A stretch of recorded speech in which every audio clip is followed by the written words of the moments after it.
Terima kasih Anda masih bersama kami di Sapa Indonesia Pagi. Saudara, kita masih membahas soal fokus arus mudik terutama di Pelabuhan Merak, Banten yang kemudian juga menjadi fokus perhatian juga dari Presiden Joko Widodo setelah beberapa hari yang lalu sempat terjadi kepadatan kendaraan di jalur tol menuju Pelabuhan Merak, Banten.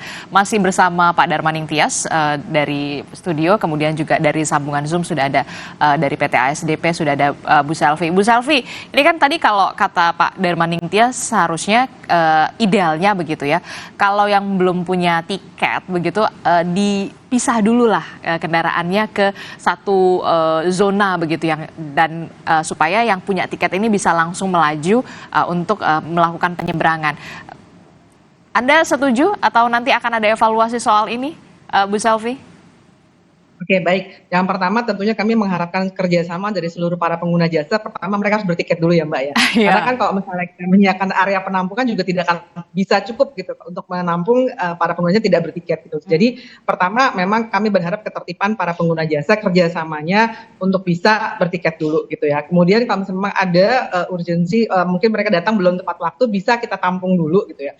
Memang sudah ada percakapan untuk menyiapkan satu buffer zone area atau di KM kilometer 97 ini ada lahan yang sebenarnya mudah-mudahan bisa kita jadikan sebagai area penampungan. Tapi kembali lagi area penampungan ini tentunya tidak diharapkan bukan untuk menampung yang belum bertiket ya Mbak ya. Tentunya harapannya ini hanya menampung untuk kendaraan yang belum waktunya masuk, mereka bisa menunggu di sana gitu ya. Jadi PR pertama adalah sebenarnya bertiket dulu deh gitu ya. Dan kemudian datangnya sesuai tanggal tiketnya nih gitu. Itu mungkin. Nah mungkin tadi di awal Pak Tias juga sempat menyampaikan bahwa di Ciwandan cukup lancar ya Pak Tias ya. Dan memang betul kami juga menyampaikan apresiasi nih kepada para pengguna jasa motor yang ternyata tertib bertiket dan mereka datang juga tepat waktu. Jadi itu hampir seamless ya Pak Tias ya. Jadi mereka datang 15 menit langsung diangkat. Gitu. Jadi itu lancar aja Mbak gitu loh. Nah harapannya tentu yang di kendaraan juga seperti itu sih gitu. Mungkin itu Mbak Adisti. Kalau dari Pak Tias sendiri bagaimana? Kalau misalkan kan kalau dari Menhub mengatakan ada rencana untuk melakukan penambahan dermaga begitu. Anda melihatnya perlu tidak sih sebenarnya untuk mengatasi jangan sampai nih setiap tahun ada kejadian seperti ini. Harus ada evaluasi dong harusnya. Kalau mau nambah dermaga bukan di Merak, tapi di Ciwandan. Jadi nanti kalau Ciwandan bisa untuk truk dan motor, mungkin nanti truk dan motornya di sana. Tapi truknya pun nanti dibatasi yang golongan 57 saja. Yang golongan gede itu nanti di BBJ. Jadi saya kira persoalannya itu skenario yang dibuat oleh ASDP itu kemarin nggak terrealisasi secara mulus ya Bu Selvi. Skenarionya itu kan truk golongan besar itu di BBJ, Bojonegara, terus golongan 5-7 dari Ciwandan, yang motor itu kemarin sebetulnya dari Merak. Nah, menurut saya yang jadi problem di Merak itu justru aksesnya menuju Merak, karena kan jalannya sempit. Ya, jadi itu saya kira yang menjadi problem. Sehingga kalau dibangun dermaga baru di Merak, justru akan menimbulkan traffic yang lebih parah gitu. Dari yang ini. Iya, jadi mending kalau mau membangun dermaga baru itu di Ciwandan. Dan saya nambahkan yang disampaikan Bu Selvi, memang antrian di sepeda motor itu nggak sampai 2 jam. Katakanlah saya pengendara motor mau nyeberang ke Lampung, itu maksimal di penampungan itu hanya 1 jam. Dan cukup tertib lah antrian di sepeda motor. Memang bisa dimaklumi karena space sepeda motor lebih sempit ya. Tapi kalau kendaraan umum saya kira agak lebih lebar. Ya, yang paling penting adalah soal konsistensi. Konsistensi dalam penegakan aturan. Misalnya kalau masukan saya ini sih Bu Selvi, nanti tahun depan nggak ada perkecualian, pokoknya semua truk tidak boleh lewat dalam waktu H-2. Gitu. H-2 itu nggak boleh lewat ya, seharusnya. Oke ya, kalau di SKB itu kan H-7 itu yang nggak boleh yang sumbu gede. Kalau usul saya ke depan H-2, H-1 semua truk nggak boleh lewat. Toh misalnya ada kebutuhan sembako, kebutuhan kan bisa diperhitungkan. Jadi harus iya bisa gitulah. Misalnya ada yang alasan buah dan sebagainya. Ya buah yang kemarin yang saya lihat malah buah pisang-pisang mentah lewat gitu. Ini kan agak membahayakan. Jadi saya kira yang paling penting ketegasan ini. Satu, kedua soal tiketing. Ya kita punya pengalaman belajar banyak lah dari operator lain. Udah, jangan ada perkecualian juga. Pokoknya yang nggak punya tiket, ya udah, sudah nggak boleh. Tiketnya tidak sesuai dengan tanggal, ya sudah, nggak bisa berangkat. Iya, nanti aja dulu. Iya, harus berangkat sesuai jadwal dengan jadwal, gitu. Jadi perkecualian ini tidak boleh dilakukan lagi. Ya, memang untuk tiket itu nanti ASDP yang harus mensosialisasikan. Usai Lebaran langsung aja Bu Silvi, nggak usah nunggu Lebaran lagi, nggak usah nunggu Nataru lagi, karena apa? Mengedukasi masyarakat itu butuh terus-menerus, ya butuh terus-menerus dan intens. Karena itu ya ASDP harus terus melakukan sosialisasi ini. Lalu menjaga konsistensi, ya harus ada satu komando di Merak itu. Merak Bakaun itu hanya ada satu komando, nggak boleh ada intervensi lain dengan alasan diskresi. Karena begitu ada muncul diskresi, malah kekacauannya justru terjadi. Tapi kalau udahlah satu komando, nggak ada diskresi, semua yang dibicarakan di rapat dijalankan, beres. Dugaan saya sih karena ada intervensi diskresi ini, sehingga apa yang sudah disepakati di dalam rapat itu tidak terrealisasi. Itu dari kacamata saya yang kebetulan ada di lapangan. Jadi saya bukan hanya katanya, tapi saya melihat langsung di lapangan. Oke, Bu Selvi. Iya benar, saya ketemu Pak Tias kemarin kita Pak di Ciwandan Pak ya. Iya. Ini Mbak, mungkin kalian juga menambahkan sedikit menanggapi yang soal tadi dermaga Mbak. Mungkin kami gini, saya rasa di dunia manapun kita tidak bisa membangun fasilitas publik yang sifatnya kapasitas itu menyesuaikan dengan saat puncak gitu ya. Karena kalau misalnya itu pada hari-hari biasa tentunya akan idle gitu. Jadi mungkin sedikit memberikan gambaran, rata-rata harian kita yang pengguna jasa yang kita layani itu sekitar 8.000 sampai 9.000 unit kendaraan. Jadi kalau kemarin 42.000 itu kan hampir 6 kali lipatnya ya Mbak ya. Jadi makanya kalau misalnya kita kemudian membangun kapasitas dermaga ataupun pelabuhan yang untuk melayani 42.000 kan hari-hari lainnya kan sangat tidak maksimal gitu ya. Jadi saya setuju juga dengan Pak Tias gitu.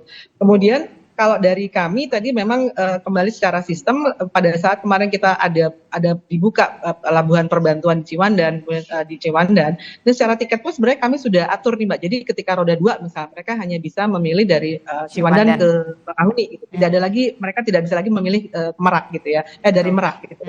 Jadi memang secara sistem juga sudah kami coba untuk akomodir kebutuhan tersebut gitu. Tapi memang kembali lagi tertiban ataupun juga kerjasama dari para pengguna jasa ini menjadi critical factor Mbak gitu yang memang kami harapkan nanti bisa diikuti oleh para pengguna jasa di hari-hari ke depannya. Mungkin itu Mbak Disti. Termasuk juga tadi disebutkan ataupun disinggung oleh Pak Tias ini soal konsistensi. Jadi kalau memang tidak ada diskresi lah, seperti moda-moda transportasi lainnya, pesawat, kereta api begitu, atau bahkan bis begitu ya, kalau memang tidak sesuai jadwalnya ya nggak bisa berangkat, harus sesuai jadwal. Bagaimana PT ASDP evaluasinya nantinya soal tiket ini? Baik.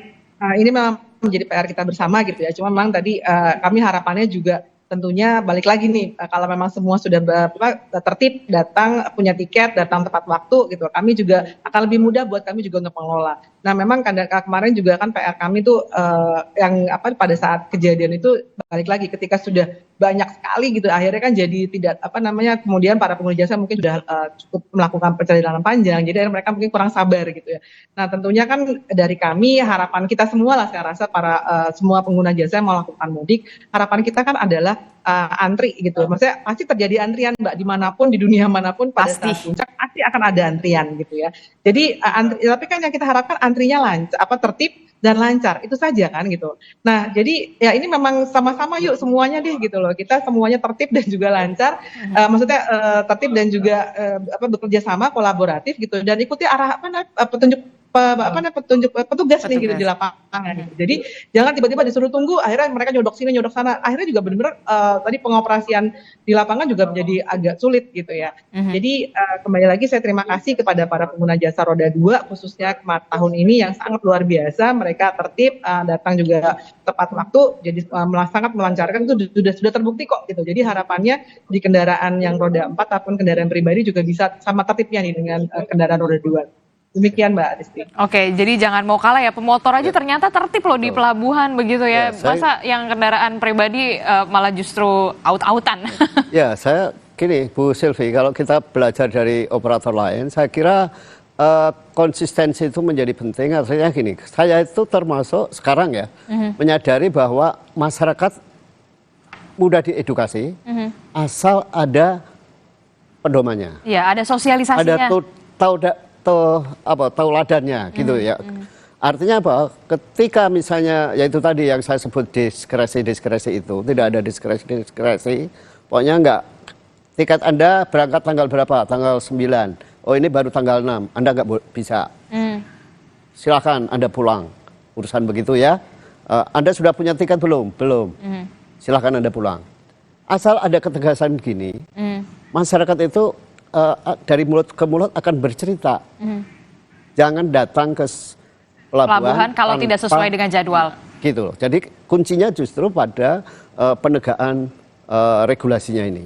Itu makanya menurut saya menjadi penting untuk dikemukakan terus-menerus. Itu satu. Kedua, soal prasarana dan sarana. Saya sepakat dengan Bu Sylvie, makanya tadi saya bilang kalau kemacetan itu di mudik itu sebetulnya wajar. Ya, biasalah ya. Iya, karena volume kendaraannya itu meningkat jauh lebih besar, sementara infrastruktur itu dibangun dalam kondisi normal. Ya. Termasuk jalan tol apa itu, ya kalau nggak mau macet ya jangan berangkat bersamaan, karena volume jalan tol itu juga dirancang pada kondisi normal. Demikian juga pelabuhan dan akses menuju pelabuhan semua dirancang dalam kondisi normal, tidak dirancang dalam kondisi yang peak seperti ini. Karena kalau dirancang sesuai dengan kondisi peak, siapa yang akan menanggung biaya pemeliharaannya? Gitu. Ini kan juga akan menjadi beban negara. Makanya menurut saya berkali-kali kalau mudik macet itu wajar. Yang paling penting terukur. Ya. Terukurnya itu gimana? Kalau macetnya cuma 3 jam maksimal, wajar gitu. Dan kemarin itu sebetulnya ya kalau mau tahu, macetnya itu maksimal itu 6 kilo lah. Jadi yang saya hitung ya, misalnya dari KM 98 sampai KM 92 itu malam itu tanggal 6 malam.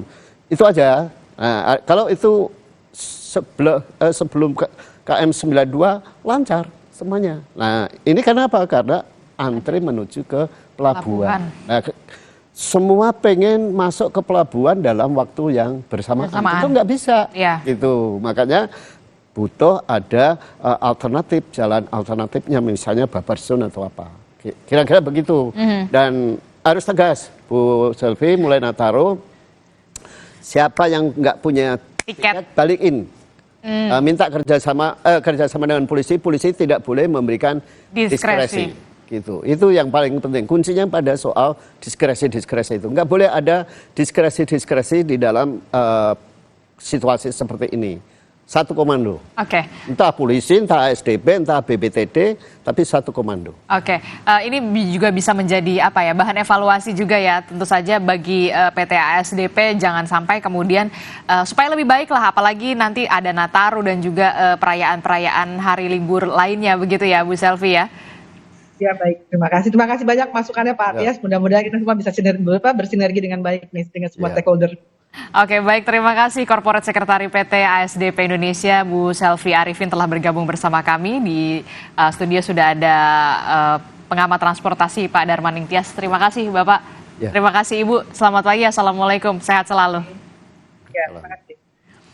Saudara, informasi lainnya juga akan hadir di Sapa Indonesia pagi hari ini. Ribuan orang memadati Masjid Al-Aqsa di Yerusalem menandai malam Lailatul Qadar. Malam di mana umat Islam menghabiskan waktu di masjid untuk berdoa. Simak informasi lengkapnya sesaat lagi.